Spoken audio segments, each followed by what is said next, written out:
Hi, my name is Rohan Holtkamp. Today I'd like to show you one of our harnesses. We not only train people to fly here, dynamic flight, but we also build harnesses with my wife and I.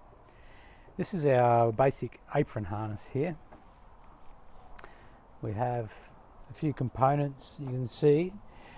This is the front of the harness, and it's called an apron harness because when you get it on, it looks very much like an apron, like a barbecue apron. I'll show you a bit later how to get it on. First I want to show you the details on the harness. You can see it's made out of very heavy duty, this is military spec, a bit like seatbelt webbing. It takes 2,600 kilograms, that particular type of webbing. The webbing structure on the harness goes right around the harness, integral, so it wraps the pilot in high capacity webbing. The suspension point also has a double layer of that high capacity webbing, comes up. This has a sheathed covering on it, and it goes up into the carabiner. The carabiner here is a 5,000 kilogram capacity carabiner,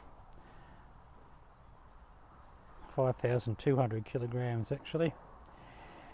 So it's a sturdy steel carabiner. We always use a steel carabiner on a harness, because history has shown us that alloy carabiners, if damaged, scratched, you can have a problem with the corrosion creeping into the crystalline structure of the carabiner. So not only on this harness do we have these main straps here that take 2.5 tons each side. We have a rope up the front here. This is a 6mm, I call it a dynamic rope. It's like a rock climbing type of rope, where when you're rock climbing you can fall and be supported by one of these strands of rope. On this harness though, we have 4 strands sharing the load. The rope strands are connected in such a way, you can see this rope here, if you put weight on this side, it pulls up on the other side. So it has a method of basically centering the pilot and balancing the pilot nice and comfortably. And it shares the load across the harness. When you're in prone in this harness, your head's out here, your arms are out here, and you can see this harness is laying in a fairly flat position. But you can adjust these ropes on the ground and adjust these knots up here till you lift the whole front of the harness up, and then you're flying in a more upright position. The reason why these harnesses are constructed as they are is so they can withstand about 20 G's of load. Now you're not going to encounter 20 G's of load in a harness whilst flying in a hang glider, except if perhaps you deploy a parachute. If you deploy a parachute, you may experience peak loads of up to 15 G's. So we build these harnesses to withstand 20 G loads. So in the event of wear and tear, and maybe the dog dragging the harness out the paddock and chewing it up a little bit, and still people persist in flying in it, there's still a bit of backup strength in there for the very highest peak loads in a parachute deployment situation. This harness has got what we call a stirrup attached to the back of the harness. So when you want to get laid down in the harness, you put your foot on the stirrup and stretch back into it. That enables your body to be pushed forwards past the C of G point. This is the centre of gravity point. Once your weight is forwards of that, then you're forced to lay down in the harness just by the transfer of weight. When we're using these sort of harnesses for takeoff and landing, this stirrup is located on the front. That's so it's out of the way from when you run. So now I'd like to show you how to get into the harness.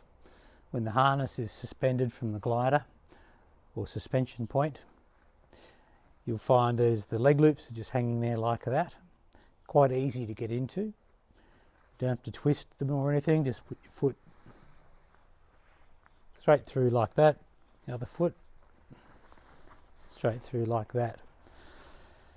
Now the next step is to bring your hands through and grab the shoulder straps of the harness. You can see my arms are fairly close to against my ribs.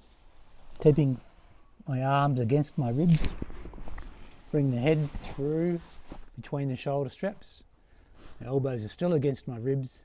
Now I can move my arms out through the harness and the harness comfortably applied.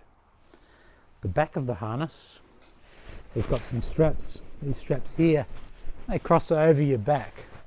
So when you're suspended in the harness, they get tight and you can't possibly climb out or get out of the harness whilst it's being suspended.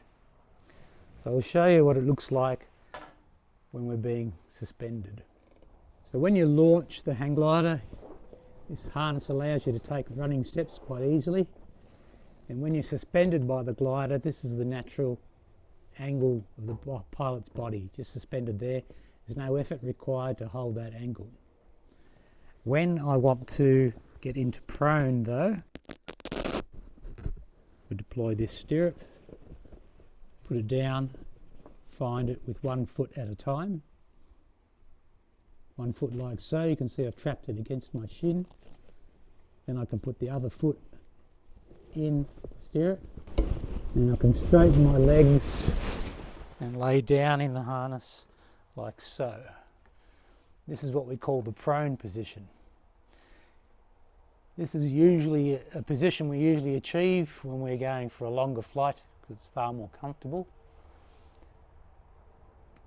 From here, it's much more effective and easy to steer the glider.